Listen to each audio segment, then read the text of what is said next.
এটা কিন্তু বাঘ ছাড়ার নিয়ম না। বাঘ ছাড়তে গেলে প্রোটেকশনের প্রয়োজন হয়, কিন্তু সেভাবে প্রোটেকশন না নিয়ে কিন্তু বাঘ ছেড়েছে। এটা কিন্তু পরবর্তীতে বাঘ অ্যাটাক করতে পারতো। যা হোক, এটা একটা ভালো দিক যে অ্যাটাক করেনি।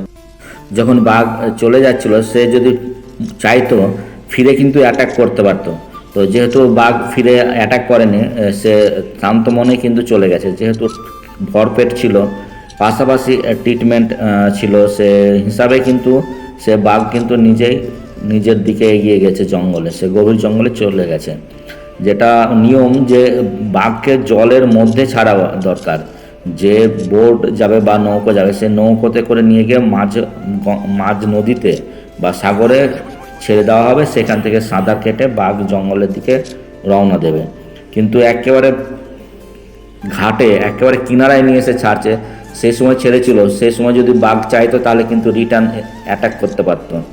তো সুন্দরবনে বাঘ যেহেতু তার, যেটা বারবার বলছি, যে পেট ভরেছিল, খিদে পায়নি। যদি সে এরকম খিদে থাকতো তাহলে কিন্তু সে অ্যাটাক করতো। কারণ ওই দৌড়ে এসে ওই যে লাফটা দিয়ে বেরিয়ে গেল, ওই লাফটা তার কাছে কিছুই না। একবারে ডাঙা থেকে রিটার্ন দৌড়ে এসে কিন্তু লাফ দিতে পারতো। তো যা হোক, এটা একটা ভালো দিক যে বাঘটা ছেড়ে এসছে, সুস্থ সবল বাঘ চলে গেছে শান্ত মানে, কোনো রকমের সমস্যা করেনি। জঙ্গলে সে আস্তে আস্তে আস্তে আস্তে জঙ্গলে সে মিশে গেছে।